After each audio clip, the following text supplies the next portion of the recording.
المسجد. أخرج أحمد ومسلم والدارمي وأبو عوانة وابن خزيمة وابن حبان عن أبي بن كعب رضي الله عنه قال: كان رجلا لا أعلم رجلا أبعد من المسجد منه وكان لا تخطئه صلاة فقيل له: لو اشتريت حمارا تركبه في الظلماء وفي الرمضاء. قال: ما يسرني أن منزلي إلى جنب المسجد، إني أريد أن يكتب لي ممشاي إلى المسجد ورجوعي إلى أهلي. فقال رسول الله صلى الله عليه وسلم: قد جمع الله لك ذلك كله. وعند الطيالسي ومسلم وابن ماجه عنه قال: كان رجل من الأنصار بيته أقصى بيت في المدينة فكان لا تخطئه الصلاة مع رسول الله صلى الله عليه وسلم. توجهت له فقلت له: يا فلان، لو أنك اشتريت حمارا يكيك من الرمضاء وبقيت ويكيك من هوام الأرض. قال: أما والله ما أحب أن بيتي مطلب بيت محمد صلى الله عليه وسلم. فعملت به حملا حتى أتيت نبي الله صلى الله عليه وسلم فأخبرته فدعاه فقال له مثل ذلك وذكر أنه يرجو في أثره الأجر. فقال له النبي صلى الله عليه وسلم: إن لك ما احتسبت. وأخرجه أيضا أبو داود والحميدي بمعناه. وفي رواية الحميدي: إن له بكل خطوة يخطوها إلى المسجد درجتان. هذا في الكنز. وأخرج الطبراني عن زيد بن ثابت رضي الله عنه قال: كنت أمشي مع النبي صلى الله عليه وسلم ونحن نريد الصلاة فكان يقارب الخطى فقال: أتدرون لما أقارب الخطى؟ قلت: الله ورسوله أعلم. قال: لا يزال العبد في الصلاة ما دام في طلب الصلاة. قال الهيثمي: رواه الطبراني في الكبير. وله في رواية أخرى: إنما فعلت هذا لتكثير خطايا في طلب الصلاة. وفيه الضحاك ابن نبراس وهو ضعيف. ورواه موقوفا عن زيد بن ثابت رضي الله عنه رجال رياض صحيح. انتهى. وأخرج الطبراني في الكبير عن ثابت قال: كنت أمشي مع أنس بن مالك رضي الله عنه بزاوية إذ سمع الأذان ثم قارب في الخطى حتى دخلت المسجد ثم قال: أتدري يا ثابت لما مشيت بك هذه المشية؟ قلت: الله ورسوله أعلم. قال: ليكثر عدد الخطى في طلب الصلاة. قال الهيثمي: وقد رواه أنس عن زيد بن ثابت والله أعلم. وفيه الضحاك بن نبراس وهو ضعيف. انتهى. وأخرج الطبراني في الكبير عن رجل من طي عن أبيه أن ابن مسعود رضي الله عنه خرج إلى المسجد فجعل يهرول فقيل له: أتفعل هذا وأنت تنهى عنه؟ قال: إنما أردت حد الصلاة التكبيرة الأولى. وفيه من لم يسمى كما ترى. وعنده أيضا فيه عن سلمة بن كهيل أن ابن مسعود رضي الله عنه سعى إلى الصلاة فقيل له فقال: أوليس أحق ما سعيتم إليه الصلاة؟ وسلمة لم يسمع من ابن مسعود كما قال الهيثمي. وأخرج الطبراني في الأوسط عن أبي قتادة رضي الله عنه قال: بينما نحن نصلي مع رسول الله صلى الله عليه وسلم إذ سمع جلبة رجال خلفه فلما قضى صلاته قال: ما شأنكم؟ قالوا: أسرعنا إلى الصلاة. قال: فلا تفعلوا ليصلي أحدكم ما أدرك وليقضي ما فاته.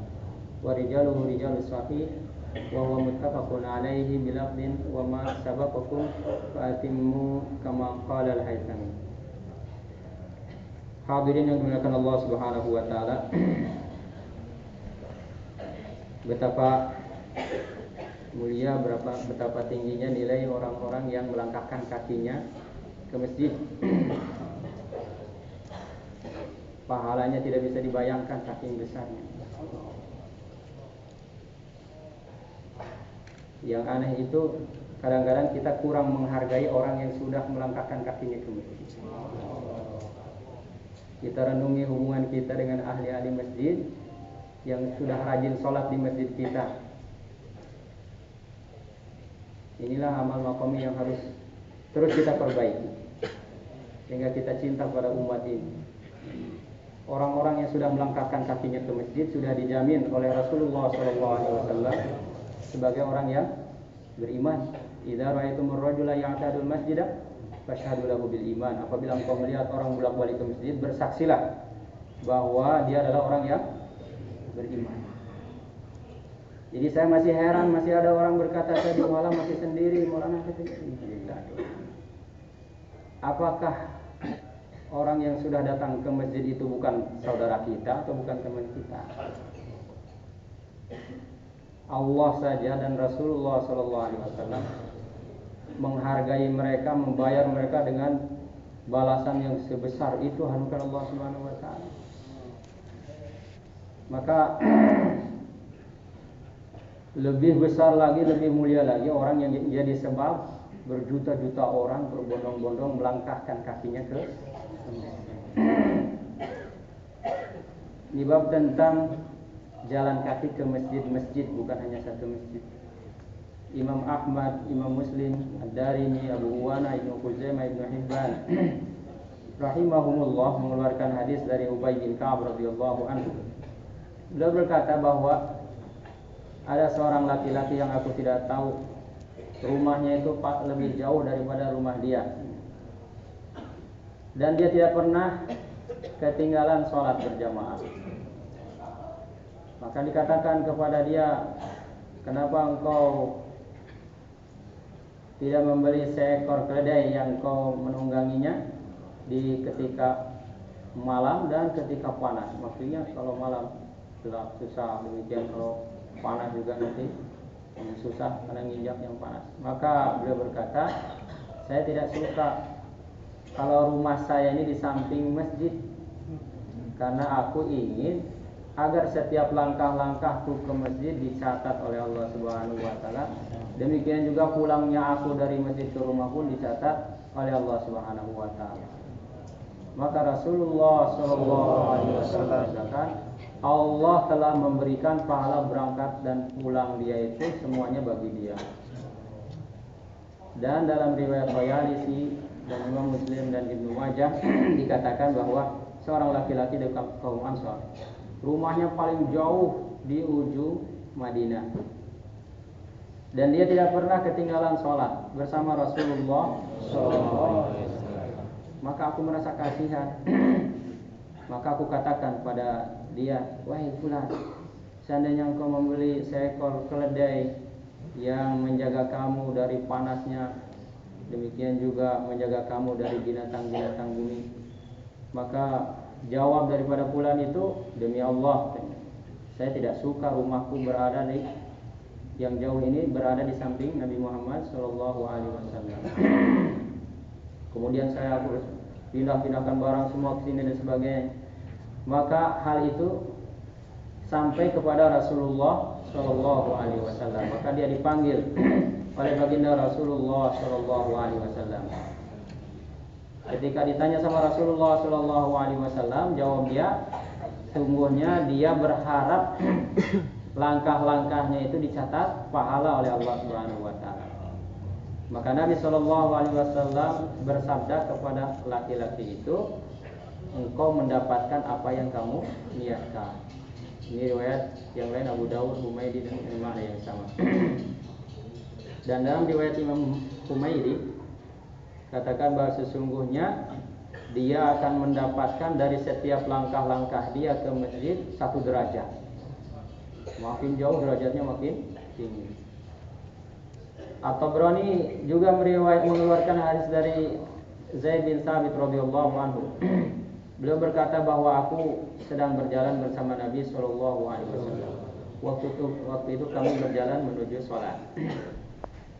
Maka beliau berjalannya itu memendekkan langkah-langkah beliau.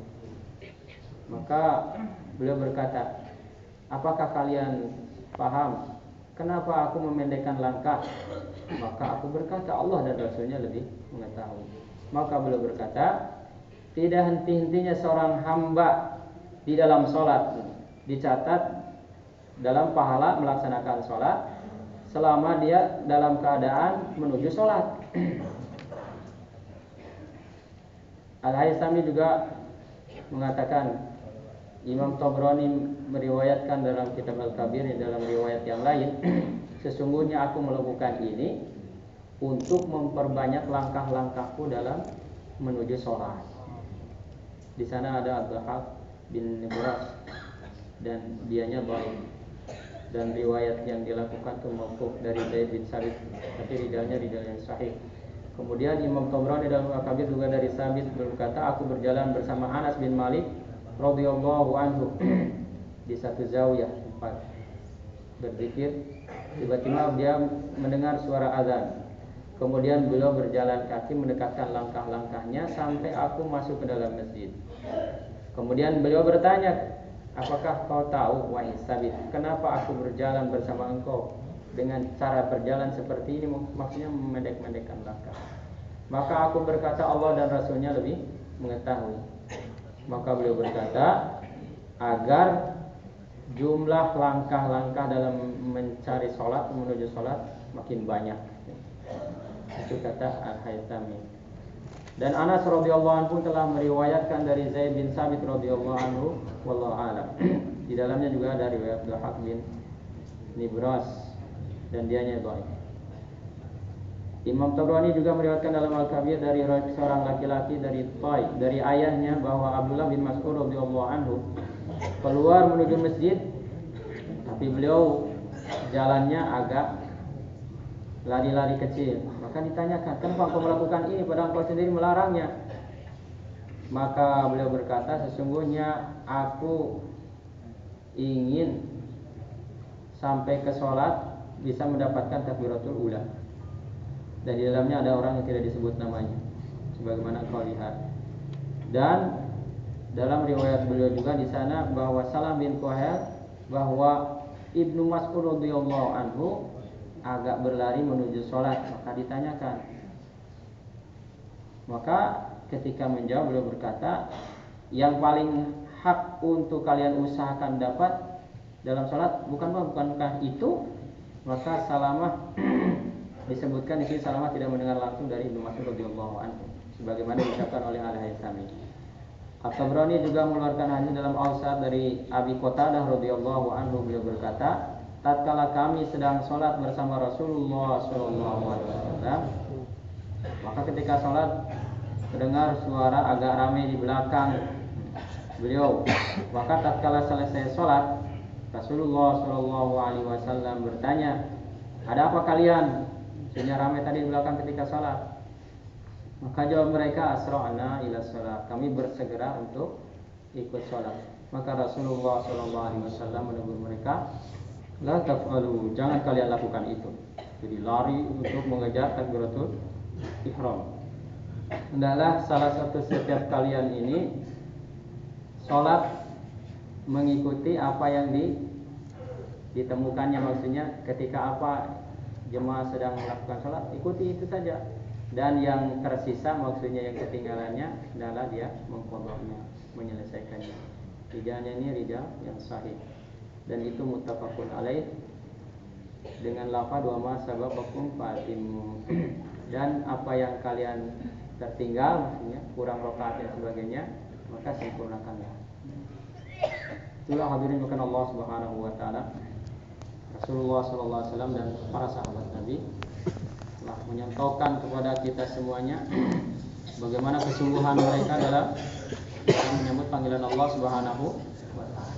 Sekarang digalakan bukan hanya sholat, tapi bagaimana masjid-masjid kita itu meniru masjid-masjid Rasulullah sallallahu alaihi wasallam, masjid para sahabat Nabi radhiyallahu anhu ajma'in. Maka sangat dianjurkan di masjid-masjid kita diadakan apa? Dakwah talim istiqbal. Kalau di luar negeri itu lebih populer dengan abadi masjid. Abadi itu abad itu makmur. Jadi apa yang dulu dihidupkan oleh Rasulullah SAW di masjid-masjid beliau, di masjid para sahabat Nabi, kita hidupkan juga di masjid-masjid kita. Dan talimnya, musyawarahnya, sholatnya, zikirnya, masailnya, semua banyak majelis di zaman Rasulullah SAW. Sehingga orang datang ke masjid itu merasa tidak bosan, karena aktivitasnya penuh terus. Itu yang diinginkan oleh para masyayikh. Bagaimana umat ini makin yakin, makin bersungguh-sungguh, makin senang dengan kerja Rasulullah SAW dan para sahabat Nabi radhiyallahu anhum. Demikian juga hadirin Allah Subhanahu wa taala, tidak kalah pentingnya kita memperbaiki fasilitas-fasilitas yang ada di masjid-masjid kita. Sekarang banyak masjid itu Masya Allah fasilitas, kadang-kadang toiletnya kurang baik, kadang tempat wudhunya juga asal-asalan. Dan kalau kita mau korban, yang beruntung bukan siapa-siapa, tapi kita yang membantu memperbaiki fasilitasnya. Kita lihat di luar negeri, Masya Allah, tempat wudhu banyak, toiletnya banyak, sehingga orang-orang yang ke masjid itu tidak merasa susah untuk memakai fasilitas yang ada di masjid-masjid mereka. Bahkan masjid-masjid di luar negeri, di tempat-tempat kita tashkil itu, Masya Allah, ada ruang khidmat penuh. Demikian juga bukan hanya ruangannya, bahkan kulkasnya penuh dengan daging, dengan apapun yang dihidangkan buat jemaah-jemaah yang datang. Jadi jemaah-jemaah yang datang banyak yang tidak kapok datang ke masjid kita. Dan apabila fasilitas di masjid-masjid kita ini dilengkapi dengan penuh, banyak orang lebih senang lagi datang ke masjid. Dulu masjid-masjid Nabawi, tiang-tiangnya dipenuhi dengan kurma kering, kurma basah. Yang orang yang datang ke masjid bukan santapan rohani saja, jasmani juga dipenuhi oleh para sahabat Nabi yang lainnya. Maka itu semua berlomba-lomba, sehingga masjid-masjid itu hidup 24 jam.